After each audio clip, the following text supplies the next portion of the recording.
जय हो द्वारकाधीश। आज का टॉपिक है आपको देख के आपके पर्सन के मन में क्या ख्याल आते हैं। तो सभी बातें तो इंसान एक दूसरे से शेयर नहीं करता या फिर दिल की हर एक बात कोई जुबान पे नहीं ला पाता। तो ऐसी क्या बातें आती हैं उनके मन में या फिर कौन से होते हैं वो ख्याल जिनको लेके वो आपकी तरफ देखते तो रहते हैं लेकिन वो बातें एक्सप्रेस नहीं करते। उन्हीं बातों को जानने की कोशिश करेंगे हम आज की रीडिंग से। टैरो भी लेंगे और साथ ही साथ देखेंगे ओरेकल मैसेजेस। शुरुआत करेंगे कार्ड शफल करके। जनरल कलेक्टिव रीडिंग है जिसलिए हो सकता है कुछ कार्ड्स आपके साथ रेजोनेट करें या फिर पूरा रीडिंग, इट डिपेंड्स।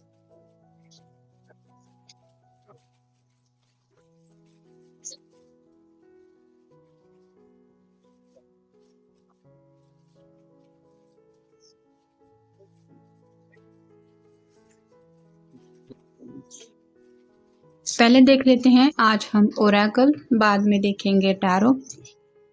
पहला कार्ड मिला है healing family issues, your love life benefits as you forgive your parents. तो यहाँ पे कहीं ना कहीं ये जब भी आपको देखते हैं उनका मन यही करता है कि आप ही हैं वो पर्सन जो उनकी फैमिली में शामिल हो सकते हैं, लेकिन इनके खुद के शायद कुछ फैमिली के मसले हो सकते हैं। मतलब इनकी फैमिली लाइफ जो है वो शायद इतनी अच्छी नहीं रही है, जिस वजह से ये पर्सन काफ़ी अच्छी तरीके से जानता है कि फैमिली के इम्पोर्टेंस क्या है। तो अपने फ्यूचर को लेके जब भी ये सोचते हैं कि मुझे किसी के साथ फैमिली स्टार्ट करनी है या फिर घर बसाना है, मेरा ऐसा परिवार होगा, तो आप उस इमेज में काफ़ी ज़्यादा फिट बैठते हैं। लेकिन थोड़ा सा इनके मन में ये भी ख्याल आ जाता है कि जब आपको इनकी फैमिली के बारे में कुछ ऐसी बातें पता चलेंगी जो ये बताना नहीं चाहते, उस वक्त आपका रिएक्शन क्या होगा। तो थोड़ा सा ये पर्सन अपनी फैमिली से खफा भी है और कहीं ना कहीं आपसे मिलवाने की चाहत होते हुए भी ये उन बातों को जुबान पे नहीं ला पाते, क्योंकि ये खुद अपने घर वालों से थोड़ा सा नाराज़ रहते हैं शायद। फिर है honeymoon, enjoy the bliss of holiday time together. Holiday time तो इनके मन में आता ही है, मतलब रिलैक्सेशन, सुकून। लेकिन जैसा कि हमने देखा इनको आपके साथ एक प्यारा सा फ्यूचर नज़र आता है, जिस वजह से हनीमून के सपने भी इनके मन में आने लगते हैं, या फिर आप कह सकते हैं वो बातें भी इनके मन में आ जाती हैं जहाँ पे आप दोनों ज़िंदगी की एक नई शुरुआत करेंगे और वो पल काफ़ी ज़्यादा खूबसूरत होंगे। तो क्या क्या उन पलों में खासियत होगी, कितनी ज़्यादा उन पलों में रोमांटिक फीलिंग्स एक दूसरे के लिए होंगी, ये बातें भी वो सोचते हैं। Next, retreat, it's time to disconnect from the world. उन्हें लगता है कि जैसे दुनिया को साइड में रख के आपको कहीं अलग दुनिया में ले जाए, मतलब ये बाकी लोगों से आपको चुराना चाहते हैं। उनको लगता है कि आपके साथ जो उन्हें वक्त मिल रहा है वहाँ बस आप दोनों को डिस्टर्ब करने के लिए कोई ना आए। तो आप अगर हमेशा अपने फ्रेंड सर्कल में या फिर फ्रेंड से किसी फ्रेंड के साथ इनसे मिलने आते हैं, या फिर आप दोनों हमेशा साथ जब भी होते हैं तो आपके घर से अगर कॉल मैसेजेस होते हैं या फिर कुछ फिक्स टाइम होता है आप दोनों का बातचीत करने का, कम्युनिकेट करने का, साथ में मिलने का, तो ये उस वक्त को लेके भी काफ़ी ज़्यादा सोचते हैं कि काश ये वक्त थम जाए या फिर उस वक्त में सिर्फ और सिर्फ आप ही दोनों हो, यही पे दुनिया जैसे टाइम फ्रीज हो जाए। फिर है forgiving and learning, as you release and heal the past you experience more love in your present moment.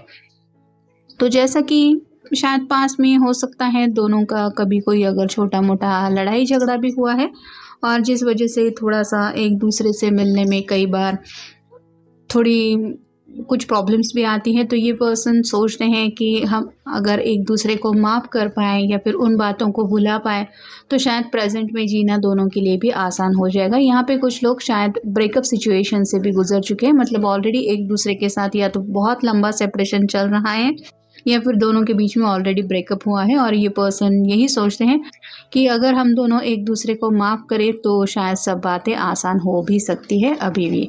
मतलब ये अभी भी आपको भूल नहीं पा रहे हैं या भुला नहीं पाते एज अ लवर, ये भी बात है। Give your relationship a chance, work on your partnership.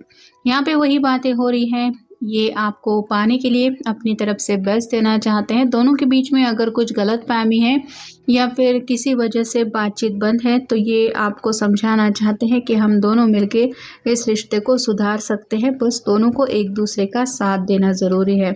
तो क्या आप उनकी इस बात से सहमत होंगे? ये ख़्याल भी उनके मन में आता है। फिर है romantic feelings, your feelings are real and worth exploring. अपने जो रोमांटिक जज्बात है वो आपको कैसे बयां करें ये वो समझ नहीं पाते। जैसे यहाँ पे ये दोनों काफ़ी एक दूसरे के क्लोज हैं, वैसे ही शायद मोमेंट आपके पर्सन आपके साथ चाहते हैं, लेकिन बस अब आपको ये बताया कैसे कि उनका मन क्या कर रहा है ये वो समझ नहीं पाते और उसी बात में उसी ख्याल में खो जाते हैं। Very soon clearly decide what you want so that it comes to you now. यहाँ पे भी जैसे ये दोनों काफ़ी ज़्यादा क्लोज हैं, वैसे ही जल्द से जल्द ये आपको अपना बनाना चाहते हैं। इनके दिलो दिमाग में वही बातें चलती रहती है कि कब मैं अपने पर्सन को इस तरह से अपने गले लगाऊंगा या फिर उसको ये एहसास दिलाऊंगा कि तुम सिर्फ मेरे हो। Pay attention to the red flags, the signs are counting you. तो कौन सी ऐसी बात है जो आपको बुरा लग सकती है या फिर आप दोनों साथ में आ सकते हैं, लेकिन कुछ बातों की वजह से आप आ नहीं पा रहे हैं, वो बातें भी ये सोचते हैं। मतलब जैसे करियर के अगर इनके मसले हैं तो हो सकता है उन बातों को लेके सोचते हैं। कुछ फाइनेंशियल प्रॉब्लम है तो वो बातें उनके मन में आती हैं। फैमिली ये एक अगर इशू है तो उसके लिए भी ये सोचते हैं कि मैं तो बहुत चाहता हूँ इस इंसान को, लेकिन क्या ये सपना मेरा सच हो सकता है। मतलब सपना और हकीकत इससे जुड़ी जो बातें हैं उसके बारे में ये सोचते हैं। अब देखते हैं हम टैरो के कार्ड्स। पहला ही कार्ड मिला है 10 ऑफ कप्स का। वाटर साइन है कैंसर, स्कॉर्पियो, पाइसेस। ये कार्ड क्लियरली बताता है उनके दिल में आपके लिए बहुत ज़्यादा रोमांटिक फीलिंग्स है। यहाँ पे सतरंगी सपने की दुनिया में ये पर्सन खो जाते हैं जब भी आप उनके सामने आ जाते हैं। जैसे कि पहले ही कार्ड में मैंने कहा था, ये पर्सन जब भी फैमिली स्टार्ट करने का ख्याल इनके मन में आता है तो आप ही उनको परफेक्ट मैच लगते हैं। और जैसे बाल बच्चे, गृहस्थी, ये सभी खुशियाँ उनको लगता है कि अगर कोई मेरी ज़िंदगी में ला सकता है तो वो है सिर्फ आप। फिर है जस्टिस, लिब्रा का कार्ड है।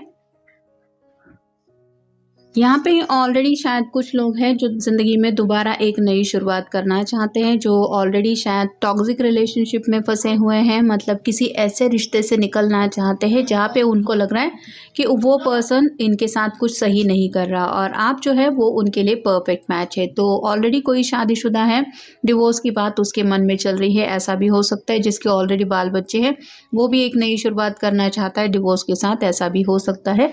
या फिर सिंपली अगर हम आप किसी सिंगल पर्सन के लिए रीडिंग देख रहे हैं तो उनको ऐसा लगता है कि जैसे हर किसी के कुछ कर्मों का फल तो उनको मिलता ही है, वैसे ही इनको भी लगता है कि मैंने भी कुछ ज़िंदगी में अच्छे कर्म किए हैं जिस वजह से मैं भी ये खुशियाँ डिज़र्व करता हूँ कि मुझे भी मेरा परफेक्ट मैच मिले। फिर है knight of wands, fire sign, Aries, Leo, Sagittarius. बहुत ज़्यादा पैशनेट फीलिंग्स इनके दिल में आपके लिए ये महसूस करते हैं और जैसे ये घोड़े पे सवार होकर आगे की तरफ दौड़ रहा है वैसे ही आपके पर्सन को भी लगता है कि जैसे वक्त आप दोनों के बीच में ना आए और जल्द से जल्द ये आपको अपना बना के दुनिया से चुरा के कहीं पे ले जाएं जहाँ पे सिर्फ आप दोनों अपनी ज़िंदगी हंसी खुशी बिता पाए। और फाइनल कार्ड है किंग ऑफ पेंटिकल्स और साइन टॉरस, वर्गो, कैप्रिकॉर्न। देखा जाए तो इस पर्सन को लगता है कि मेरे पास सब कुछ है फिर भी मैं उदास हूँ क्योंकि ये पर्सन स्पेसिफिक जो है वो मेरी ज़िंदगी में नहीं है। तो कई बार उनके मन में ये भी ख्याल आता है कि बस आप ही की कमी है उनकी ज़िंदगी में, बाकी तो सब शायद इन्होंने अपने आप को सिक्योर करके रखा है। मतलब फैमिली है, करियर है, पैसा वगैरह भी है, लेकिन आपके जैसा प्यारा पर्सन इनकी ज़िंदगी में नहीं है। और यही सब कुछ ख्याल है जो शायद ये सोचते हैं या फिर उनके मन में बार बार आते हैं जब भी वो आपको देखते हैं। तो ये था आज का रीडिंग, जनरल रीडिंग है, आपके साथ जितना रेजोनेट हो उतना ले लीजिए। मिलेंगे नेक्स्ट रीडिंग में।